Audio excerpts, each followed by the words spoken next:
Haleluya. Haleluya. Shalom. Shalom. Tepuk tangan bagi Allah kita yang berdoa. Haleluya. Tuhan, pagi hari ini kita mau menyembah Tuhan, kita mau tinggikan Dia, kita mau agungkan Tuhan yang saat ini onsite maupun online. Biar Tuhan yang mengurapi, Tuhan yang memberkati kita semua. Amin. Mari kita mau menyembah Tuhan. Haleluya. Terima kasih Yesus.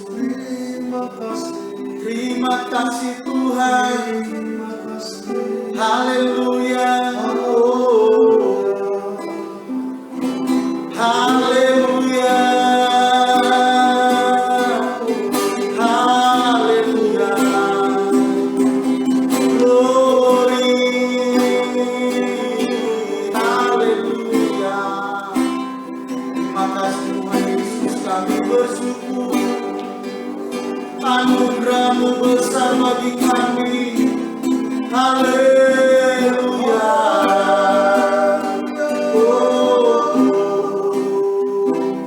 Terima kasih Tuhan Yesus. Kami bersyukur buat pagi hari ini Tuhan, Engkau sudah kumpulkan kami, baik yang saat ini selesai maupun yang saat ini lagi online, ataupun setelah acara ini berakhir Tuhan. Secara offline juga Tuhan akan memberkati kami semua, mengurapi kami semua. Yang saat ini lagi dalam keadaan lemah, Tuhan kuatkan kami. Yang lagi kuat usaha, Tuhan berikan pengharapan, penghiburan yang kuat daripada Tuhan kata atas setiap hidup kami. Dalam nama Yesus. Mari yang berbeban berat Tuhan, Engkau angkat bebannya, ganti dengan damai sejahtera sukacita daripada Tuhan. Terima kasih Bapa di surga, terima kasih Tuhan Yesus. Kami bersyukur buat anugerah-Mu. Kami bersukacita buat anugerah-Mu. Oh, terima kasih Tuhan. Haleluya. Oh, terima kasih Yesus. Engkau baik, Engkau baik, Engkau baik. Oh, teramat baik bagi kami, teramat baik bagi kami. Haleluya. Haleluya. Haleluya. Nyanyi haleluya. Haleluya. Haleluya. Nyanyi haleluya. Nyanyi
terima kasih.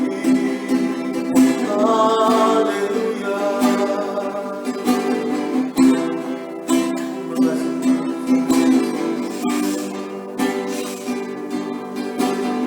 Terima kasih Tuhan Yesus.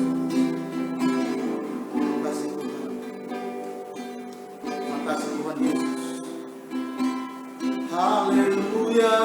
Oh, terima kasih Yesus. Kami bersyukur Tuhan, Engkau selalu baik dan berkenan.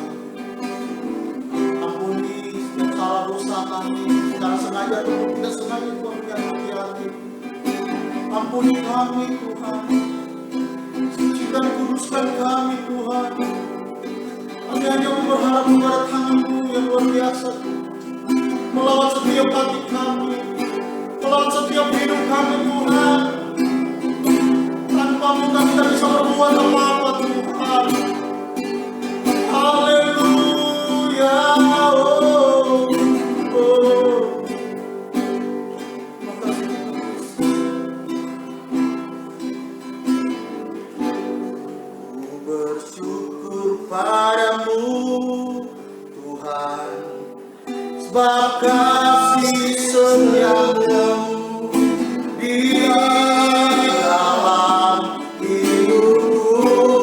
Anugerah-Mu besar banget di setiap langkahku. Ku memuji-Mu, ku bersyukur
Terima kasih, haleluya. Terima kasih Yesus, Kau baik, harapan baik bagi kami.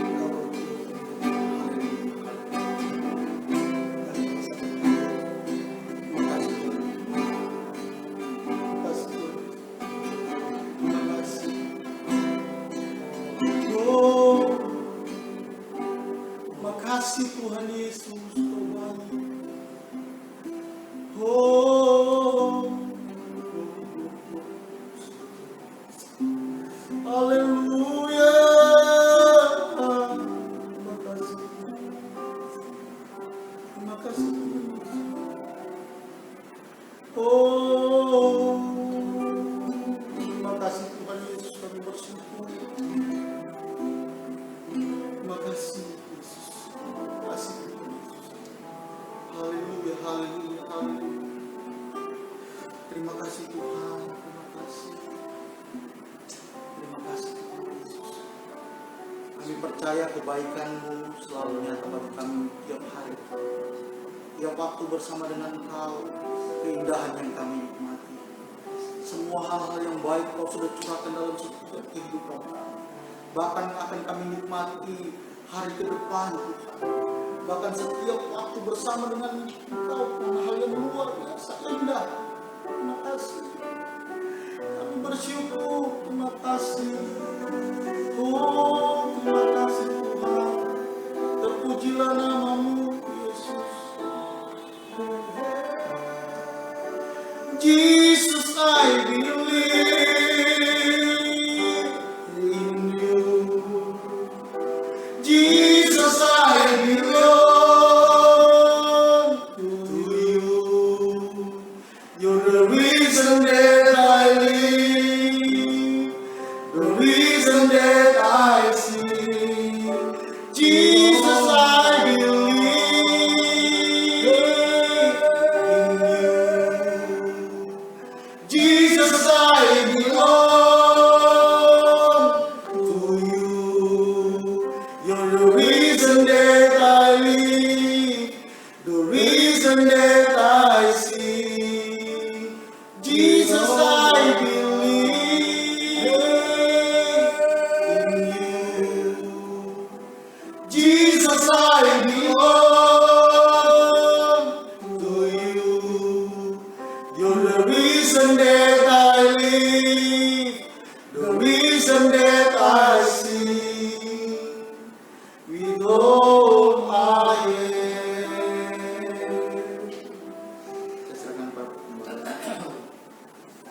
Terima kasih Tuhan Yesus.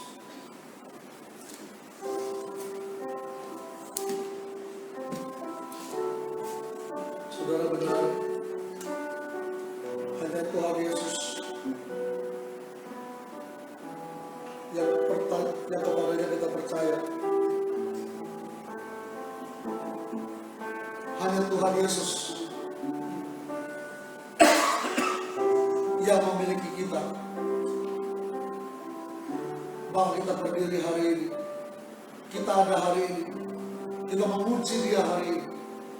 Jesus, we believe in You. Jesus, we belong to You. Terima kasih Tuhan Yesus. Terima kasih. Melewati hari-hari di depan kami, kami bersyukur karena janji Tuhan. Bahkan janji yang sudah digenapi.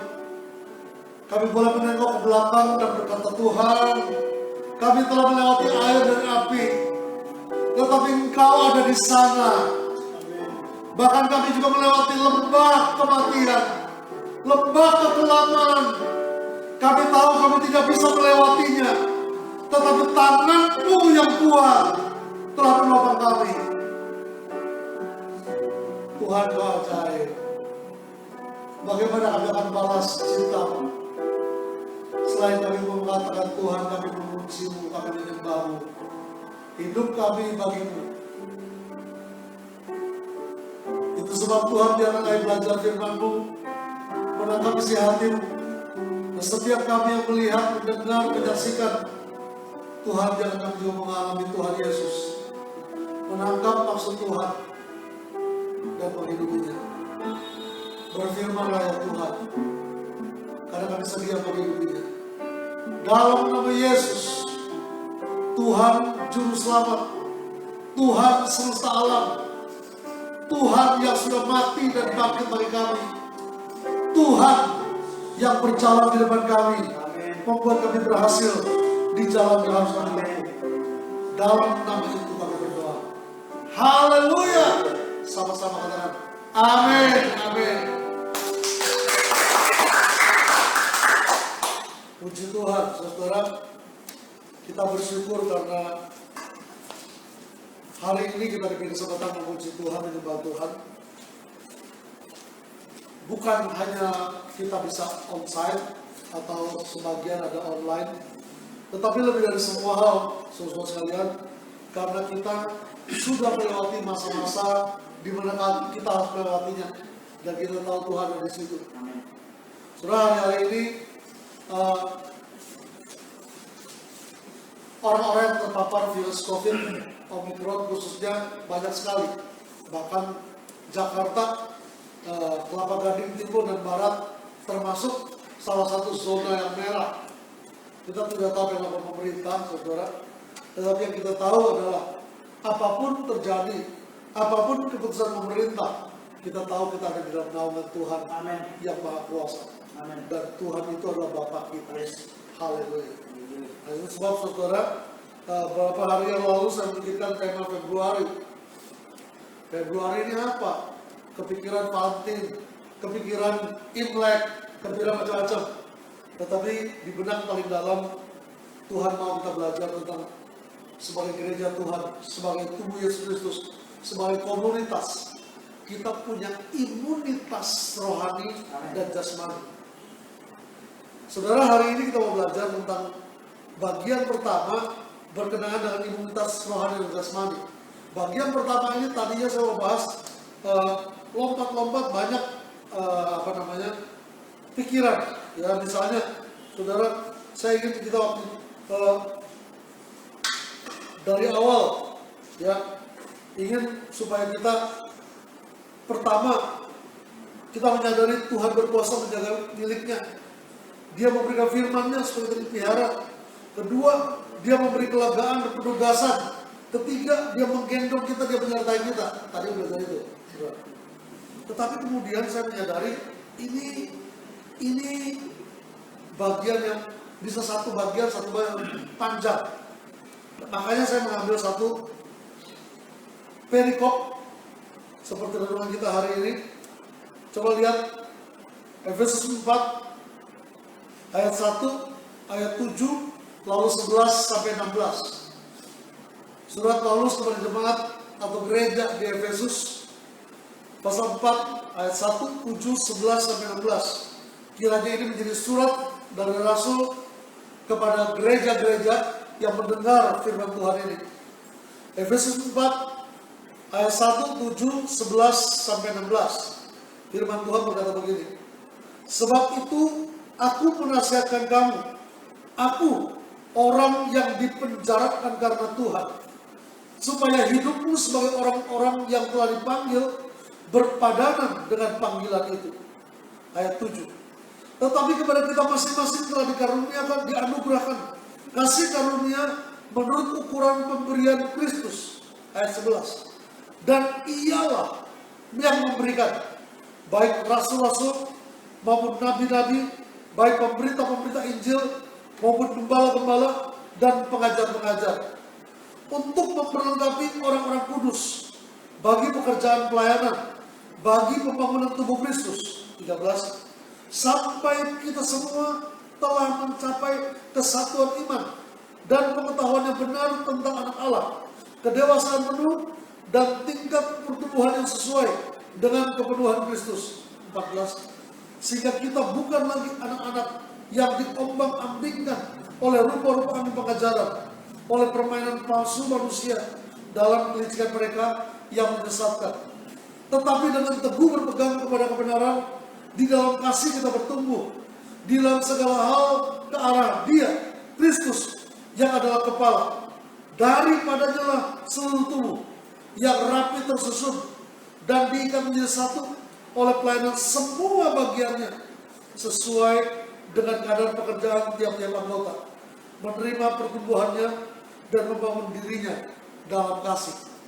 Saudara, ayatnya sebenarnya panjang, satu perikop ini ayat 1 sampai 16. Tetapi saya sengaja melompat hanya membacakan dan merenungkan untuk hari ini ayat 1, ayat 7, lalu 11 sampai dengan 16.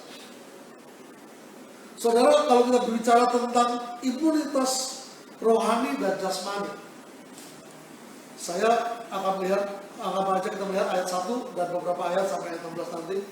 Tetapi kalau kita bicara imunitas jasmani, tubuh kita yang kuat, saudara, itu memiliki ketahanan terhadap virus, terhadap serangan dari luar, saudara. Kita perlu menyadari, saudara, bahwa virus yang kita hadapi ini bukan cuma COVID. Beberapa teman meninggal, saudara, karena terkena virus yang dokter sendiri juga bingung sebutnya apa. Tetapi mereka berkata, dokter berkata, ini virus menyerang dari kuping masuk ke otak, hitungannya sehari 2 hari meninggal. Dari hidung masuk ke paru-paru, hitungannya sehari 2 hari meninggal. Bukan COVID. Virus apa saya nggak tahu namanya, lupa. Ada istilahnya. Tetapi faktanya adalah nggak pandang bulu. Siapapun dia, kalau virus itu lewat dan kena, dia pasti meninggal. Rasanya saya pernah dengar saksian 1 atau 2 di mana orang-orang kena virus masih hidup atau berhasil hidup. Tetapi faktanya adalah persentase kematiannya tinggi sekali. Sedangkan COVID katanya cuma 3-4%. Jadi kalau 1.000 orang, saudara, yang meninggal berapa orang? Nggak ada. Kok nggak ada? 3%, 30 atau 40. Banyak nggak? Banyak. Tapi kita berharap kita nomor 41 atau nomor 31. Nomor 1 ke 30 siapa? Kita nomor 31. Tetapi saudara, misalnya pun 1%. Saya ingat 1%. Saya ini tahun 2016 pasang ring yang pertama. Mestinya 2015 saya kira saya harus sudah pasang. Tetapi karena saya takut, saudara. Mengapa takut? Karena tante saya pasang ring dan saya sendiri yang tanda tangan sebagai penanggung jawab membaca di situ persentasenya 1% kegagalannya. Jadi orang-orang yang pasang stand 1%, artinya 1 dari 100 orang bisa gagal. Terus saya berpikir begini, kalau saya termasuk nomor 100 gimana? Atau bukan nomor 100? 1% nggak berarti yang ke 100 yang kena, bukan. Perkiraannya adalah secara umum dari 100 1. Nggak tahu nomor 1, nggak tahu nomor 7, nggak tahu nomor 17, nggak tahu nomor 23, nggak tahu nomor 79. Yang pasti 1 dari 100. Bisa jadi 100 pertama 3 orang, 200 ke 300, 400 nggak ada. Jadi artinya apa, saudara? 1 dari 100 belum tentu kita kena, tetapi kemungkinan kalau pas dapat undiannya, ya kan? Orang bilang hoki, ini bukan hoki, apa banget hoki. Saudara, hari ini banyak orang takut COVID. Orang tanya, berapa orang sekarang ibadah di MTC? Kalau onsite, saya bilang nggak sampai 20. Yang lalu pernah ke Natal, ya kan lumayan. Tapi setelah itu begitu Januari mulai, saudara, kita nggak banyak sekali, cuma berapa belas orang. Ya hari ini berapa orang? 7, 6, tambah 3, 9. Nggak sampai 10, saudara. Kalau saudara lihatnya kembali aja, jangan terlalu. Nanti terintimidasi oleh jumlah orang. Itu dosa. Nah, saya mau bilang begini, saudara. Kita perlu imunitas, gimana caranya? Imunitas caranya adalah kita cukup istirahat, cukup makan bergizi, bukan asal makan, cukup minum vitamin, cukup dapat paparan sinar matahari, dan terakhir jaga hati supaya nggak ngedrop. Orang kalau sewot, marah, ngedrop. Kenapa katanya banyak orang yang bahkan banyak duit ditaruh di ICU terbaik meninggal karena COVID? Karena dia marah. Kenapa marah? Karena biasanya kalau di VIP, minta apa hitungan detik datang. Tapi karena pasien terlalu banyak, saudara, orang emosi. Betul. Kemarin saya di IGD, hampir dari sore sampai malam di IGD. Dan saudara, tadinya ini di rumah sakit yang bukan pakai BPJS, rumah sakit yang bayar. Di mana bayarnya serem, makanya saya ikutan di situ. Saya tanya, kalau HCU berapa? Beginilah udah lah. Nah, kira-kira mulai sore sedikit, makin banyak orang masuk. Dia IGD, saudara. Wah, makin banyak. Kalau makin banyak orang masuk, makin banyak orang berkerumun, makin tinggi kemungkinan tertular oleh virus. Ya sudah, memang harus di situ ya situ. Saudara, kira-kira jam 6 begitu, ada satu pasien yang sudah sekitar 1 jam lebih tergeletak di situ. Saya nggak tahu dari pasang infus atau belum, tetapi tiba-tiba istrinya berteriak, "Ini kapan dokter datang?" Marah. Tante saya ketemuin, jangan dengar saudara. Lagi terang-terang tidur, seru juga saudara. Kenapa? Ketika kamu marah, apalagi murka, imunitas tubuhmu turun. Kalau turun, kemungkinan kamu kena tinggi sekali. Itu sebab banyak orang berduit meninggal dunia. Salah satu penyebabnya begini saudara. Nah, bagaimana jaga imun? Makan banyak, vitamin cukup, gizi cukup, sinar matahari cukup, olahraga cukup, apalagi semua sudah cukup, masih mati juga. Bahkan Deddy Corbuzier berkata pada sitokin waktu varian Delta hampir mati juga dia. Dia bilang, kenapa dok? Waktu wawancara dengan dokter, saya sehat, segala macamnya sehat. Orang sehat kelihatan dari mana? Sudah katain kelihatan dari perutnya.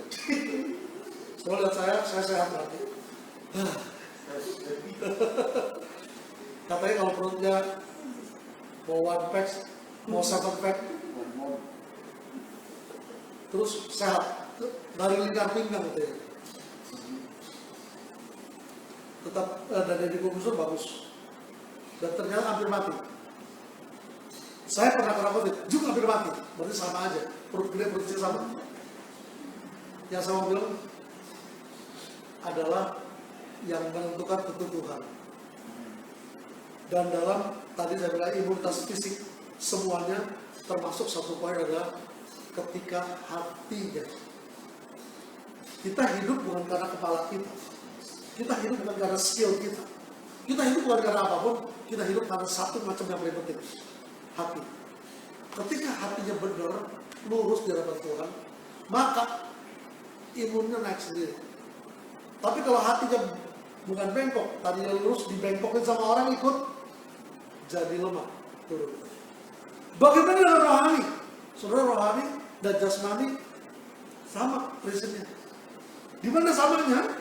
Ketika rohani kita udah, wow, puji Tuhan, saya melihat ibadah bagus, saya diberkati, saya datang gereja diberkati. Itu bukan soal hati, itu soal yang lain, gizinya, firmannya, musiknya, apanya. Tetapi ketika firmannya mulai nyentuh, kalau kebetulan pas kita kemarin lagi nggak sengaja ada duit 1 juta, nongkrong kita ambil. Pendetanya bilang, "Hai, kamu mencuri!" Wih, tersinggung. Itu pendeta mencuri apa? Orang duitnya nongkrong di situ, bawa pungut. Gitu, saudara. Saudara kasih Tuhan, imunnya turun secara rohani dia. Dia bilang, gua nggak ada apa-apa di gereja itu, malah dihakimi. Nah, ketika itu, saudara, imunitas rohaninya turun. Gampang kena virus, setan datang segera, setan beritahu segera, setan pimpin dia segera, mengerikan. Bagaimana dong? Jaga hatinya, nggak bergantung itu. Mari kita lihat Efesus 4 ayat pertama berkata, Paulus berkata, sebab itu aku menasihatkan kamu, aku orang yang dipenjarakan karena Tuhan, supaya hidupmu sebagai orang yang telah dipanggil berpadanan dengan panggilan itu. Ini pertama. Saudara mau jaga imun, pertama-tama sadari status kita. Keberadaan kita bukan bergantung lokasi kita. bukan bergantung apa yang sedang kita alami, bukan bergantung mengapa saya di penjara, mengapa saya bebas, mengapa saya gagal, mengapa saya berhasil. Bukan. Imunitas kita pertama ditentukan oleh kesadaran kita bahwa kita orang-orang panggilan. Paulus berkata, saya ini orang penjara, yang dipenjara bukan karena dosanya, tapi karena Tuhan. Saudara, banyak orang, contohlah maksud banyak orang, selain Yohanes Pembaptis, dia berani sekali bersuara kebenaran, satu kali dia menegur Raja Herodes, tidak baik, mungkin ngomong kasarnya, engkau berdosa mengambil istri saudaramu. Ya kan, dia Herodes, raja orang Israel. Dia mengerti bahwa ambil istri saudaranya itu kekejian menurut kitab Perjanjian Lama, hukum Musa. Silakan menurut dunia tidak, tapi menurut hukum Allah kamu dosa, ditangkap di penjara. Belakangan jadi penggal aja karena kebodohan dari raja yang ditegur itu. Saudara, belum sampai itu, saya nggak tahu berapa lama dari sampai ditangkap sampai kemudian kita menemukan di Alkitab, dia memanggil dua muridnya, dia berkata, tolong tanya sama Yesus Mesias, sama Yesus Kristus, Yosua Hamasia, Yesus yang diurapi itu, benar tidak dia itu Mesias? Benar tidak dia itu yang dijanjikan Tuhan? Tolong tanya. Saudara, padahal dia sendiri melihat waktu Yesus dibaptis, dia lihat burung merpati turun. Saya nggak tahu kapan ditulis, tapi nggak ditulis di Alkitab. Kapan Roh Kudus atau kapan Allah, kapan Tuhan, kapan malaikat berbicara kepada dia. Kalau kamu melihat orang yang dibaptis dan burung merpati, lambang Roh Kudus turun atasnya, dialah itu. Di dalam Injil dikatakan satu, tiba-tiba waktu Roh Kudus turun dan berupa merpati kepada Yesus, ada suara berkata, inilah anak yang kukasihi, kepadanya lah aku berdoa. Yohanes dengar, lihat. Saya nggak tahu orang lain lihat, malah lihat, nggak penting saudara. Orang bilang halu. Saya mulai berpikir, apakah halusinasi jangan-jangan betul-betul atau tidak? Ilmu psikologi bilang halu, nggak benar. Tetapi berapa banyak orang halu? Paulus halu, lihat Yesus di jalan ke Damsik dan berubah menjadi rasul. Ya, tapi dia berkata sendiri, inilah anak yang kukasihi, kepadanya aku berkenan. Dan itu dia berapi-api. Rendah hatinya luar biasa. Bukan ahli kasut pun gak layak Tuhan. Tapi ketika dia di penjara, nggak tahu berapa lama, dia mulai tawar hati dan dia berkata, tolong tanya, betul nggak dia Mesias? Yesus menjawab, beritahu Yohanes, orang buta dicerikan, orang timpang berjalan, orang lumpuh berjalan, apalagi orang mati dibangkitkan, dan kepada orang miskin diberitakan kabar baik. Yesus tidak berkata dia Mesias, tetapi dia berkata semua ciri itu ada pada dia. Beritahu Yohanes. Ceritanya berhenti di situ. Lompat kemudian jadi penggal kepala, selesai.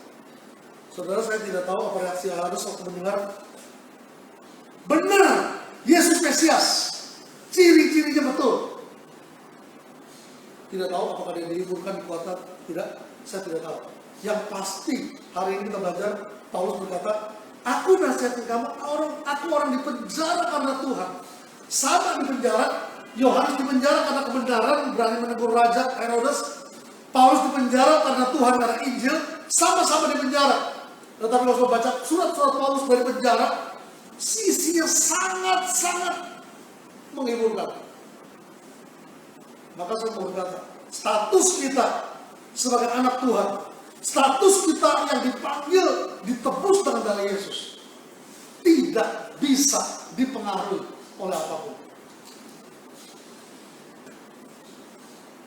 Minggu lalu kan, saya sangat terharu waktu meninggal Tuhan. Mengapa? Karena Tuhan menegur saya. Saudara, saya ini, kita ini banyak pikiran udah bertumbuh, berubah. jadi orang lebih baik. Tapi kalau Tuhan templak kita sadar majunya dikit banget. Dulu rasanya agak blow on, sekarang masih kurang dikit dari agak blow on, saudara. Dulu rasanya kurang ajar, sekarang masih kurang dikit dari kurang ajar. Dikit semuanya, nggak tahu berapa banyak. Makanya nggak bisa sombong. Kemarin tuh saya waktu nyanyi, ingat si A, si B, si C, pada kemana ini? Ya kan? Wah, ingat macam-macam, bahkan ingat nubuatan tentang apapun. Tiba-tiba Tuhan bilang, kamu cukup gak? Kalau Yesus Mesias ada bagi hidupmu, cukup gak? Christ is enough for us. Cukup. Status kita berkenaan dengan kita dan Tuhan Yesus. Dan itu tidak dapat diganti dengan apapun. Itu yang paling dalam, nggak bisa diancam untuk dibunuh, nggak bisa diancam dengan pekerjaan, nggak bisa diancam dengan penjara. Buktinya Paulus berkata, dia berkata, aku orang yang dipenjarakan karena Tuhan. Dia mau berkata, aku saja yang dipenjarakan, hidup berpadanan dengan Injil, dengan panggilan. Maka kamu, orang gereja, orang jemaat Efesus, jemaat dimanapun ada, yang telah dipanggil agar berpadanan dengan panggilan. Kalau kamu dipanggil, nanti di bawah kita lihat, sebagai pemberita Injil, jadilah pemberita Injil. Jika kamu dipanggil sebagai gembala, jadilah gembala. Jika kamu dipanggil sebagai pengajar, jadilah pengajar. Jika kamu sebagai nabi, sebagai rasul, jadi demikian. Bahkan saudara lihat nanti di bawah, dia tidak hanya menulis soal 5 jawatan, tetapi dia berkata ayat 16 itu, oleh pelayanan semua bagiannya.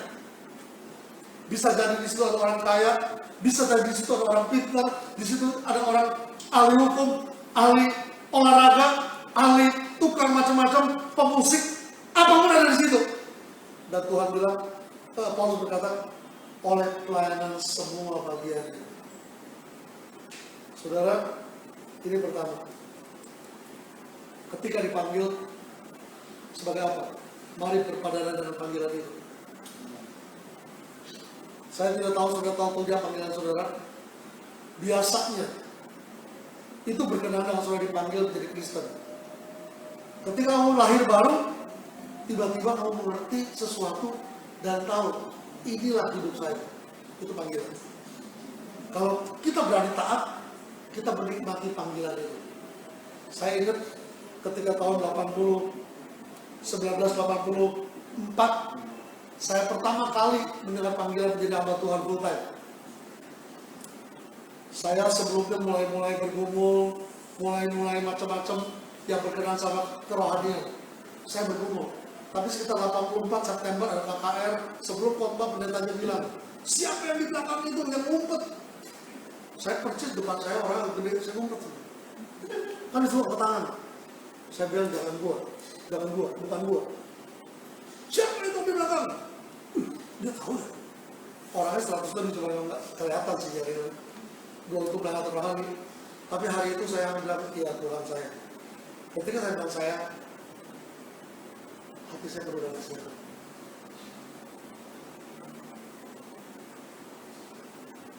Itu mesti kalau mau mundur lagi sudah, mundur lagi. Tahun 80-an, saya belum dibaptis, belum percaya Tuhan Yesus. Sudah sekolah Kristen, pernah tulis di Alkitab dan Gideon tahun 70-an lebih. Saya terima Yesus tanggal sekian tahun 75 kalau salah. Alkitabnya udah nggak kemana, tapi di surga dicatat. Tahun 80-an setelah saya datang satu gereja putar film. Lalu pendetanya dalam film itu bilang, God loves you, God loves you. Diulang-ulang, namanya film. Wih, saya tuh kan kalau film 2 dimensi, kita nonton kayak begini, dia tuh ada begini gitu kan. Agak gepeng dikit aja kan. Jadi dia nunjuk ke depan, kesannya ke saya di pinggir soalnya. Penuh gereja itu. God loves you, God. Saudara tahu nggak? Saya nggak tahu orang lain, tapi yang saya tahu saya nangis tersunguk-sunguk. Hari itu saya tahu saya dikasihi Tuhan. Hari ini saya sedang menghidupi. saya mesti membawa kasih Tuhan. Supaya hidupmu sebagai orang-orang yang telah dipanggil berpadanan dengan panggilan itu. Saya tahu saya dipanggil menjadi hamba Tuhan, tetapi bukan hamba Tuhan seperti yang saya pikir, yang saya rindu tadinya. Sekarang ini saya tahu saya sedang menghidupi panggilan saya sebagai orang Kristen, sebagai hamba Tuhan yang perlu mengasihi karena sudah dikasihi. Titik. Itu sebab sekali lagi saya bergabung di komunitas TOF. Ngapain? Supaya bisa mengasihi orang lebih banyak. Saya tahu saya mengasihi orang, tetapi terlalu sedikit, terlalu kecil skopnya. Saya bukan mau jadi gede, bukan. Tetapi saya tahu Tuhan sedang memanggil kita untuk mau dipakai Tuhan. Ya kan? Kalau mau dipakai Tuhan, lakukan. Maka Paulus berkata, aku nggak peduli aku di penjara. Tapi supaya hidup kamu ini tahu, sementara aku di penjara pun aku menghidupi panggilanku.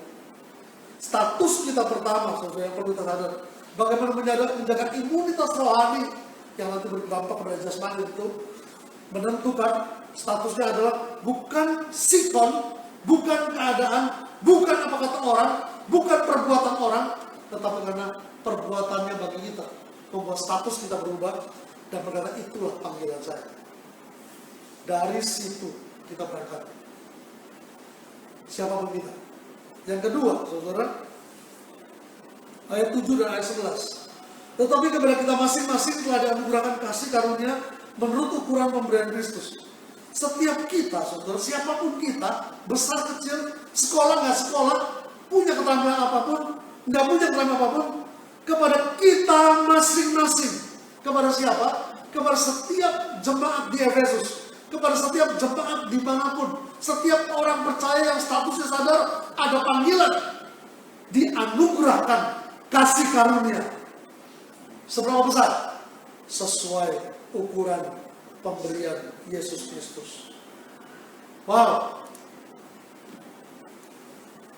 Saya berangkat waktu dipanggil hampir sama dengan beberapa orang dari pemuda di gereja. Hari ini ada yang jadi gembala besar. Semua orang bilang dia besar. Saudara, apa kita perlu ngiri? Saya gembala kecil. Apa ngiri? Tidak. Setiap orang ada ukuran, ya kan? Dibilang kepada kita masing-masing,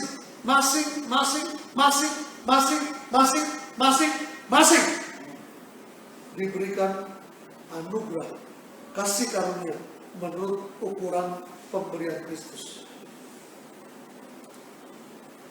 Nggak ada yang kita berkata saya cuma ini, saya cuma itu, nggak ada. Yang ada adalah saya tahu ukuran saya tahu keadaan saya. Dan saudara tahu, setiap kita ketika dibilang ukuran takaran, dibilang ukurannya itu apa? Ukurannya itu bukan profesinya, saudara. Dia mau bilang seperti begini, baik nabi, rasul, pemberita Injil, gembala, pengajar, masing-masing ada posisinya, tetapi dalam panggilan posisi itu, dari lain-lain, itu ada kadarnya. Ada nabi yang gede, ada nabi yang kecil. Ya kita belum gitu. Ada 12 nabi kecil. Tapi apakah kecil di hadapan Tuhan? Enggak. Ada orang yang gede seperti Raja Daud.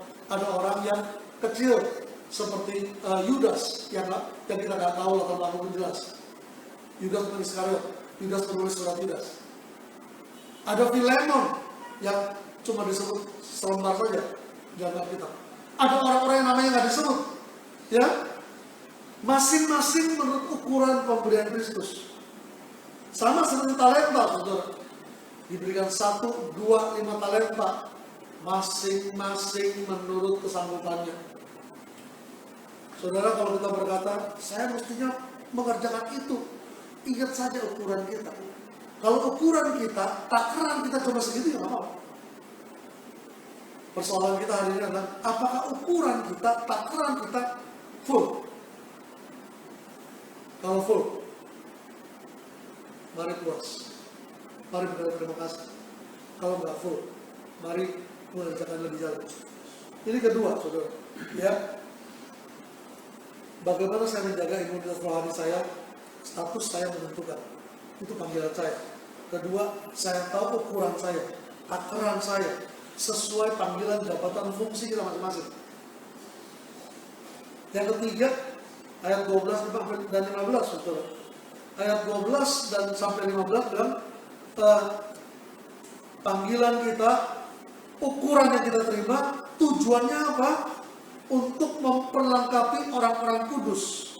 Perhatikan, supaya setiap kita mencapai kesatuan iman, sehingga kita bukan lagi anak-anak, supaya kita dengan teguh berpegang kepada kebenaran.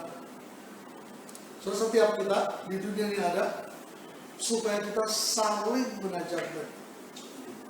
Di dalam komunitas orang percaya, saudara, tugas utamanya adalah saling menajamkan sehingga memaksimalkan orang lain. Ada orang berkata, saya sengaja berkata ini keras supaya dia belajar. Puji Tuhan, silakan kalau itu dari Tuhan. Ada orang bilang dia terlalu lembek. Tapi puji Tuhan kalau memang itu dari Tuhan. Jadi gak penting keras, gak penting lembek. Yang penting orang tahu dia sedang melakukan bagiannya untuk mempertajam saudaranya, bukan menghukum. Sudah tahu bedanya menghukum dan mengasihi? Kita bersyukur karena negara kita Indonesia berkata bukan lagi penjara, tapi lembaga pemasyarakatan. Apa bedanya lembaga pemasyarakatan dengan penjara? Hari ini banyak orang bilang, saya pelayanan di penjara. Udah gak bilang penjara? Kita doa di penjara, udah gak ada penjara di Indonesia. Adanya lembaga pemasyarakatan. Kenapa? Supaya orang yang berbuat salah, kedapatan berbuat salah, dinilai salah oleh hakim, dimasukkan situ, dilembagakan, ditolong, dimasyarakatkan kembali. Itu negara kita, saudara. Dulu saya dengarnya, apaan saudara? Orang hukuman kok. Tetapi faktanya, saudara, memang maksudnya begitu.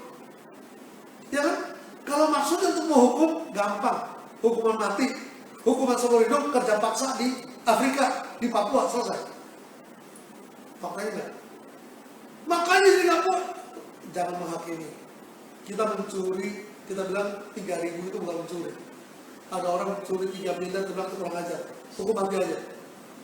Kalau buat Tuhan sama, 3.000 rupiah dan 3 miliar rupiah sama. Karena Tuhan, bagi Tuhan 3.000 dan 3 miliar sama aja. Ingat, tak terhingga dibanding berapapun tetap tak terhingga. Ayo yang matematika belum beres, belajar sama Seneta di PAUD. Saudara kasih Tuhan, ini kedua, ini ketiga. Saudara ya, kita perlu belajar menyadari semua kita ada ini supaya kita bisa saling mendewasakan. Saudara, siapa sih orang-orang bagaimana sih menjadi dewasa? Salah satu ini ya, saya mesti menekankan bagian ini, saudara. Ya, bagian ini sebentar, ayatnya kok nggak catat ya?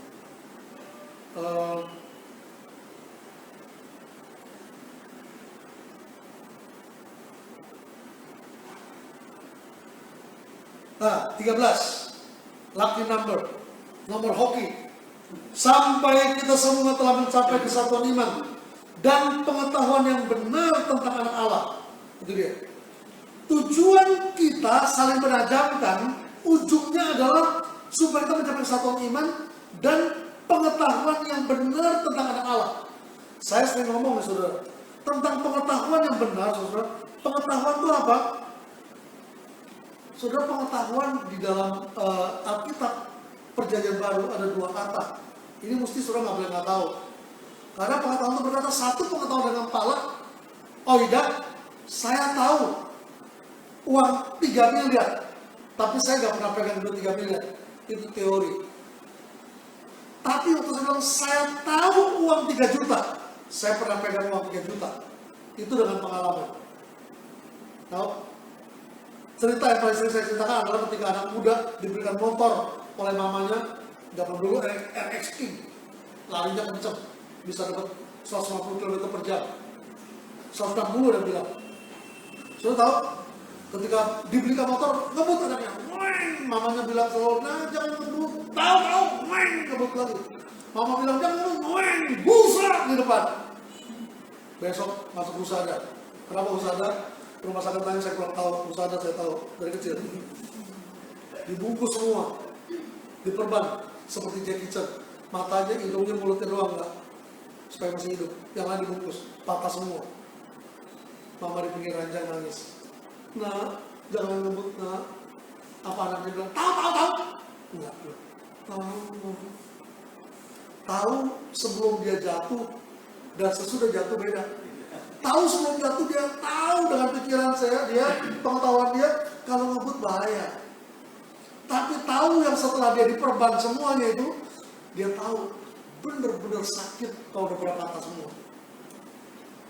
Yang satu tahu dengan pikiran, teori, yang satu tahu dengan pengalaman.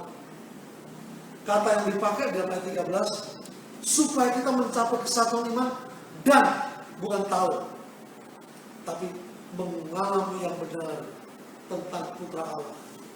Oh, haleluya! Hari ini teologi, sekolah Alkitab banyak berkata, jangan mengajar pengalaman, ajar pengetahuan. Silakan saja. Tetapi saya tidak akan mengajarkan yang cuma saya tahu. Tidak. Paling saya kasih tahu, ada informasi.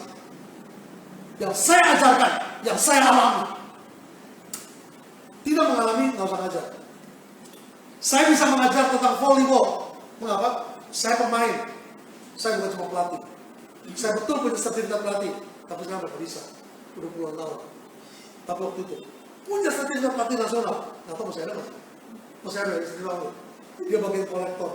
Kolektor ijazah suaminya. Malu udah ijazah sertifikat.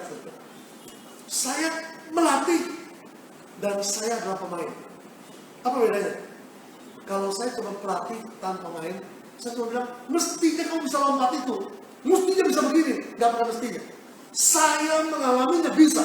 Berarti bisa. Amin. Orang bilang pengalaman gak sama. Betul. Itu sebab setiap orang ada ukurannya. Amin.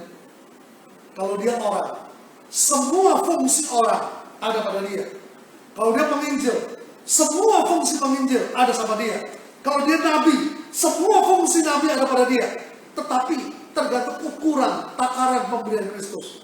Wow, saudara-saudara, kita ada dalam gereja Tuhan, di dalam komunitas itu apa? Untuk saling menajamkan supaya kita mencapai kedewasaan penuh, pengetahuan tentang Putra Allah, bukan pengalaman tentang Putra Allah. Itu sebab Yesus berkata dalam Yohanes 17, inilah hidup kekal, yaitu mereka mengenal. Terjemahan Indonesia apa mengenal? Yunani berkata, yaitu mereka mengalami Engkau, Bapa dan Yesus. Saudara yang baru, saudara punya status anak Tuhan, saudara tahu panggilan saudara, mari mengalami Dia. Dan kita ada satu dengan lain ini untuk apa? Supaya kita mencapai satu dengan lain tujuan imannya dan mengalami Kristus. Ini ketiga, terakhir keempat. Saudara, ini ayat 16. Ayat 16 itu dahsyat, ya semuanya dahsyat, saudara. Daripadanya seluruh tubuh. Artinya, kalau kita ke gereja lokal silakan, kita bilang gereja yang silakan, yang rapi tersusun, diikat menjadi satu oleh apa? Oleh pelayanan semua bagiannya. Sekali lagi, sesuai dengan kadar pekerjaan tiap-tiap anggota. Menerima pertumbuhannya, membangun dirinya dalam kasih. Wow, gereja Tuhan ketika semua orang terlibat. Dulu diberitahu, kalau orang ke gereja itu ngapain? Orang ke gereja itu melayani Tuhan. Lalu saya bilang, kalau gitu yang nggak melayani, gimana? Gak bisa dijawab. Kalau kita ke gereja, kita berbakti, memuliakan Tuhan dalam melayani Tuhan. Bagaimana dengan yang nggak melayani? Di sini yang melayani yang khotbah, yang main-main komputer, yang singer, yang musik, yang WL. Klasik saja ngapain? Oh, bantu-bantu benar-benar. Yang lain lagi. Di gereja yang umumnya, saudara, yang nganggur lebih banyak daripada melayani kan? Kalau di NTC hebat, saudara. Yang kerja lebih banyak berapa? Orang dikit. Saudara, melayani Tuhan nggak berarti kita kerja, saudara. Kerja, main, berbuat sesuatu, do something, bukan. Bukan cuma itu.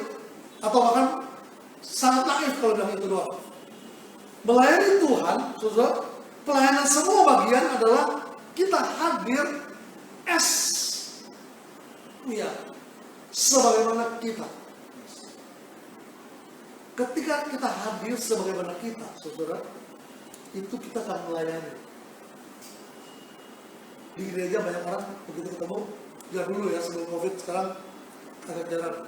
Shalom, lalu duduk kalau bagi buku nyanyian, kalau pakai buku bagi-bagian, berdua gitu kan. Ya kan? Kalau nggak ada Alkitab, zaman dulu orang nggak buka Alkitab susah, dia samperin dibukain. Itu pelayanan sebenarnya. Oke. Lalu gimana dengan yang nggak apa-apain sekali lagi? Tetap melayani. Karena ternyata kata pelayanan dan kata penyembahan satu akar kata. Latreia itu. Ya. Yosua pernah berkata dalam perpisahannya dengan jemaat Israel, dengan umat Israel, bilang, pilih pada hari ini kepada siapa kamu beribadah, kepada siapa kamu menyembah. Tapi dia berkata, tetapi aku dan sisi Ramaku, aku akan worship, service, Lord, Yahweh. Aku akan menyembah, melayani. Jadi setiap kita yang datang menyembah Tuhan, nggak terlibat dalam pekerjaan apapun, nggak masalah. Tetapi hatinya betul-betul menyembah Tuhan. Nah, ini yang dibilang pelayanan semua bagian. Saudara bilang, lah itu apa pelayanan kepada sesama? Ya, ketika saudara berani menyanyi, menyembah Tuhan dengan sungguh-sungguh, orang sekitar kita melihat, dia sungguh-sungguh ya, saya juga. Atau sebaliknya, saudara. Saya pernah cerita, di Bandung saya nginep di satu hotel, persis sebelahnya gereja. Saya lupa jam berapa, ibadah mungkin jam 9. Begitu teng, saya jalan berempat, saudara, ke sebelah.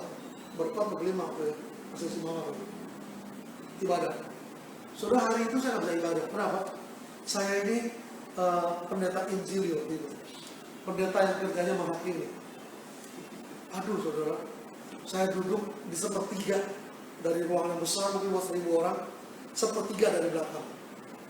Saudara tahu, kalau MC-nya nggak nyanyi, orang nggak kedengaran nyanyi. Allah jadi bentengku. Kan berarti dia nggak ada nyanyi, nggak ada suara orang nyanyi. Saya lihat kiri kanan, pantesan ngapain pada lihat warta gereja. Itu sebab NTC nggak ada warta. Kenapa nggak ada warta? Nggak ada yang bikin. Sudah bayangin, lagi nyanyi, ngebacain warta. Entar, habis khotbah, ada yang bacain di depan, dulu harus baca. Ada lagi yang lihat buku nyanyian, tapi nggak liatin halaman yang lain. Orang nomor 7 nyanyi, dia nomor 73. Lihat, malah jangan-jangan nyanyi yang lain.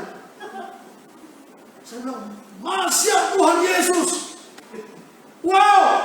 Saya nggak bisa ibadah hari itu dan saya merasa, katanya gereja bagus, gede, artinya gereja bertumbuh, tapi isinya nggak ada.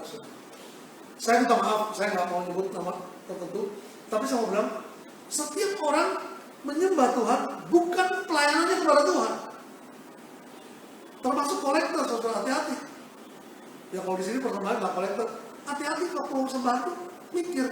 Guru saya pernah berkata, kalau kamu persembahan 100.000 atau 50.000, pegangnya gimana? Begini, 50.000.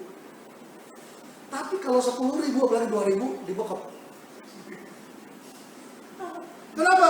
Dia orang nggak lihat tuh, malu loh kita. Cuma 5.000, 10.000, malu kita. Tapi di sini sengaja loh paling kecil. Jadi kalau dia begini nggak bisa deh, terus buka juga. Ketahuan, 5.000, bukan. Persembahan dilihat orang apa Tuhan. Ini pelayanan semua bagian. Bicara pelayanan semua bagian sekali lagi bukan pekerjaan. Tetapi setiap orang punya hati sesuai dengan panggilannya, sesuai dengan keberadaannya, sesuai dengan kadarnya, mengerti bagian dia. Saya percaya saudara, Alkitab berkata menerima pertumbuhannya, membangun dirinya dalam kasih. Saya percaya bukan gereja Efesus saja, gereja dimanapun tempat ketika belajar, dia menyadari statusnya, panggilannya di hadapan Tuhan Yesus yang sudah mati bagi dia. Dia tahu takarannya, ukurannya. Dia nggak sombong kalau bagus, nggak minder kalau jelek atau biasa saja. Dia menjadi dewasa dalam Kristus karena dia bukan cuma satuan iman dia tahu, tapi dia mengalami Kristus. Yang terakhir, dia tahu bagian tiap-tiap kita menjadikan efektif. Nah, ini bagian yang saya ingin kita nggak boleh lewat. Karena yang lalu saya menyinggung Yohanes 13 juga. Ya saudara ingat, dulu saya kalau kamu Yohanes 13 dia bilang, jika kamu saling mengasihi, dunia tahu kamu murid-muridku ke Tuhan Yesus, betul? Tetapi saya mentok dengan pikiran, kalau saya mengasihi, orang tidak balas mengasihi, oh nggak apa-apa. Kenapa nggak apa-apa? Karena Kristus sudah membuat demikian. Betul, betul. Itu sebab pikiran semacam ini membuat gereja tidak optimal, tidak maksimal, tidak efektif. Jika gereja mau menjadi berkat, saya bilang gereja bukan mereknya, orang Kristen menjadi berkat, ketika satu saudara mengasihi, saudara yang lain mesti balas mengasihi. Namanya saling. Tahu arti saling? S-A-L-I-N-G. One another. Saling baku hantam. Kalau orang dipukulin, nggak dibilang saling. Dia dipukulin. Buk, buk, buk. Orangnya diem aja. Itu dipukulin. Tapi saling pukul. Duk, buk, duk, buk. Duk, buk, buk, duk, buk. Saling pukul. Mengapa gereja tidak efektif? Karena banyak orang, banyak konsep, saya menerima kasih Tuhan tanpa balas. Maka saya mengasihi tanpa balas. Itu betul. Tetapi itu membuat gereja mandul. Berhenti saja di situ. Tapi kalau saling mengasihi, ketika saya mengasihi, bukan berharap dia mengasihi balik, tetapi menjadi efektif ketika dibalikan. Itu ketika disalurkan. Betul? Ini namanya saling. Menjadi satu oleh sempayan semua bagiannya. Sesuai kadar pekerjaan tiap-tiap anggota. Saudara jangan pernah berpikir kalau orang kasih saya sesuatu saya harus balas. Enggak. Beberapa orang demikian. Kalau orang menikah zaman dulu saudara, ya, ini kalau kita nggak ada apa-apa, agak panjang dikit, apa-apa ya cerita saudara. Orang menikah dikasih angpau, lalu orang tuanya bilang catat. Kenapa catat? Supaya papa mama tahu dia kasih berapa. Nanti kalau anaknya kawin kita kasih segitu juga. Itu namanya arisan. Kapan dia narik? Waktu anaknya kawin kita kasih dia bagian dia.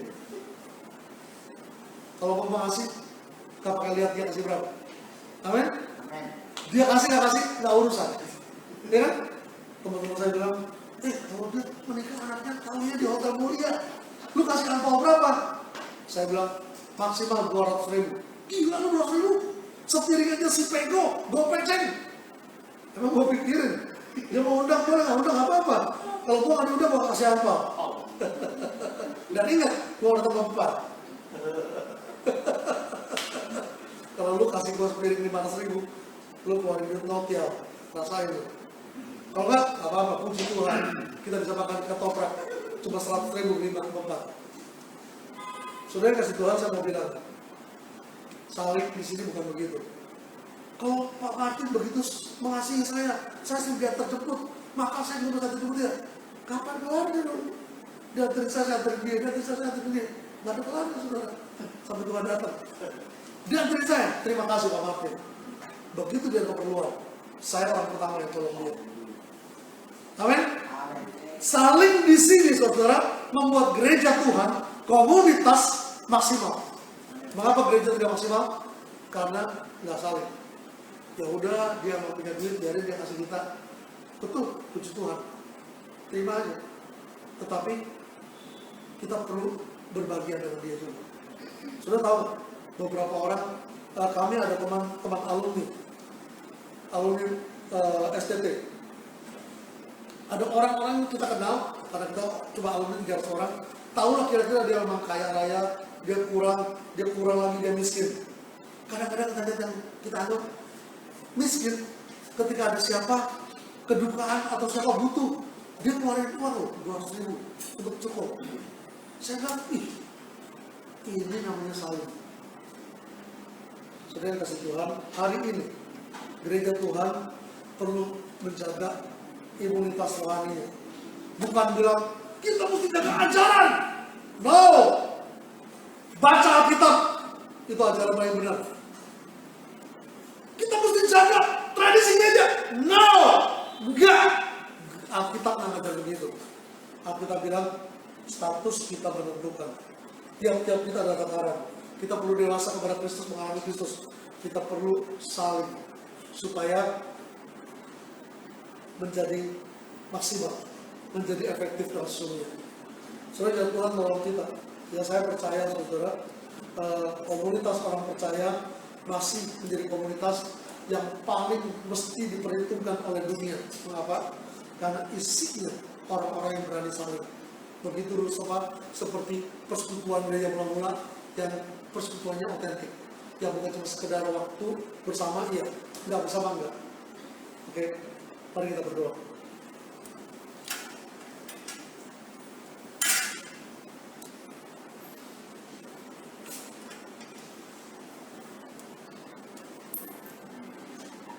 Saudara, ketika kita berkata, saya mau menjaga imunitas rohani saya, seringkali kita berkata, saya mau menjaga dengan semua asupan yang saya perlukan.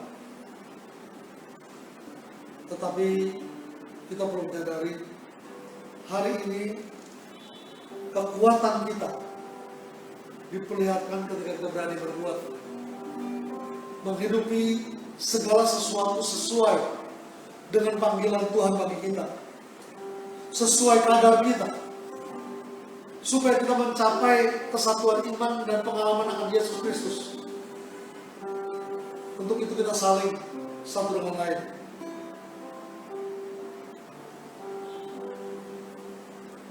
Ini berlaku bukan cuma di gereja, di komunitas orang percaya.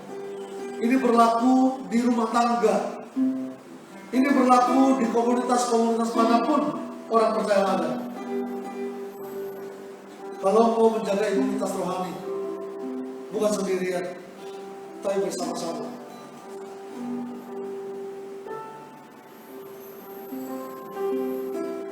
Terima kasih Bapak di surga, kami boleh belajar firman Tuhan.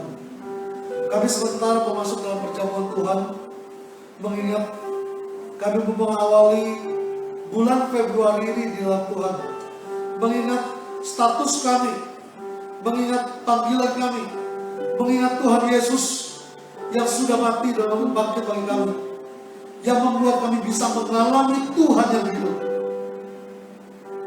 Terima kasih Tuhan. Sediakan hati kami untuk memandang kepada salib, pintu masuk di mana kami menjadi efektif, efisien, memuliakan Tuhan. Dalam nama Tuhan Yesus. Amin. Sudah kita ambil bagian dari perjamuan Tuhan. Mari berdiri, mari kita berdoa.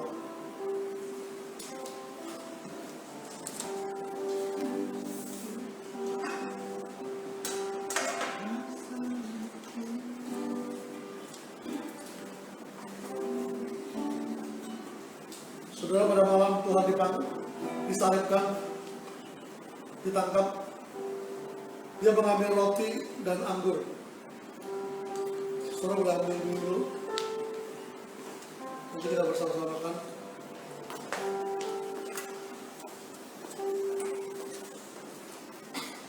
Karena salibmu ku hidup, karena salibmu ku menang, Engkau yang berkuasa, aku melakukan mujizat-Mu.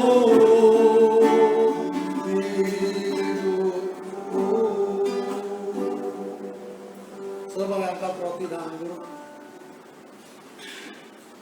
Bapa, terima kasih karena Tuhan Yesus sudah menyerahkan dirinya, tubuhnya yang dipecah-pecahkan, darahnya yang dicurahkan, supaya kami disembuhkan secara total, dipulihkan, dan kami diselamatkan menerima percikan darah Yesus.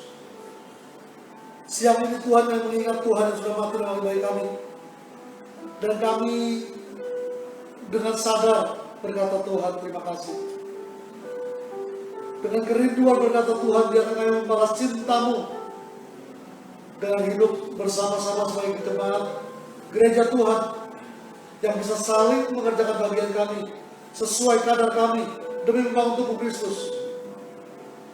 Terima kasih Bapak di surga. Dalam nama Tuhan Yesus, kami menyerah perjamuan Tuhan, baik di sini maupun di rumah, di luar mana.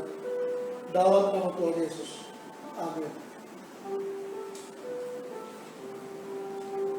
Sudah, mari angkat roti kita.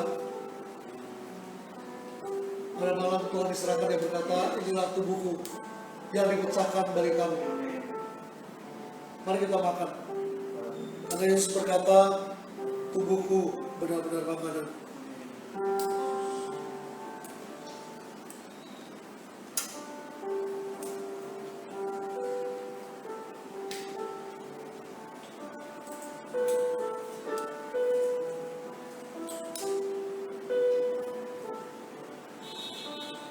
Demikian Tuhan mengambil cawan dan berkata setelah dia makan, cawan ini adalah perjanjian baru yang ditumpahkan karena dosa kita. Mari kita minum dengan bersyukur.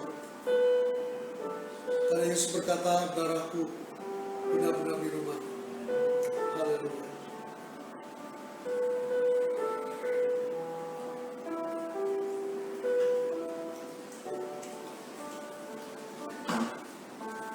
Terima kasih Bapa di surga.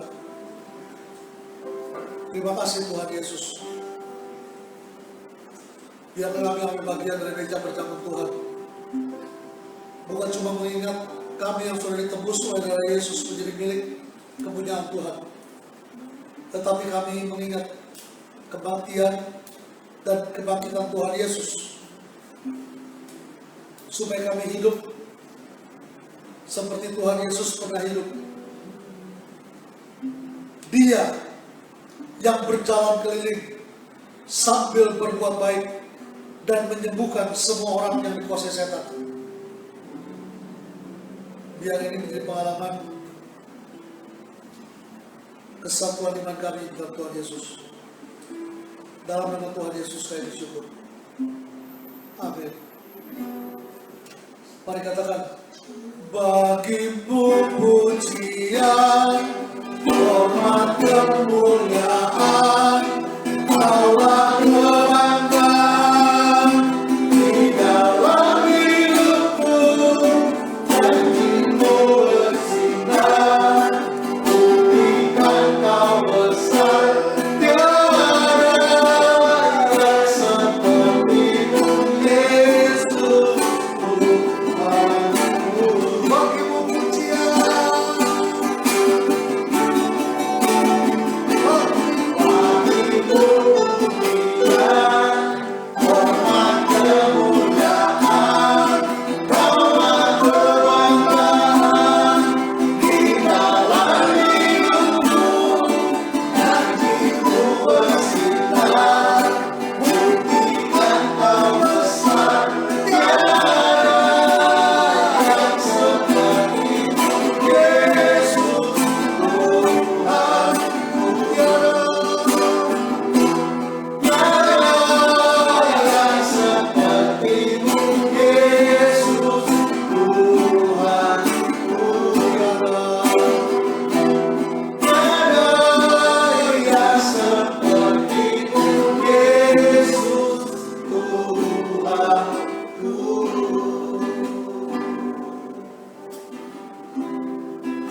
kasih karunia Tuhan Yesus yang berlimpah-limpah itu, kasih Bapa yang tidak pernah berubah di dalam kebaikan kemanisan, keharmonisan, kuasa Roh Kudus tinggal atas saudara sekalian, atas kita sekalian, sampai kita berjumpa dengan Tuhan Yesus.